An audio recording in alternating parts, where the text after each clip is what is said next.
Thadou Students Association TSA General Headquarters has reiterated distinct identity of Thadou community amid ongoing tensions in Manipur following 2023 violence.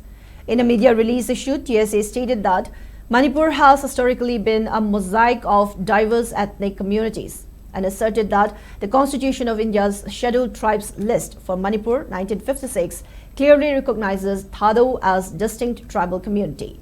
The association said the community requires proper identification and protection during the present crisis. The association further stated that the situation has gradually improved following an understanding reached on August 6, 2025 between Thadou representatives and Meitei civil society organizations, including Kokomi, Amuko, Fox and Arambai Tengul. TSA also paid tribute to Nekham Thadou and 3 recently killed Thadou church leaders while appealing for peace and communal harmony. It advised Thadou individuals and families who do not identify as Kuki and have no connection with Kuki ideology to remain in regular contact with TSA helpline while traveling to or residing in Imphal and valley areas to avoid complications amid ongoing ethnic tensions.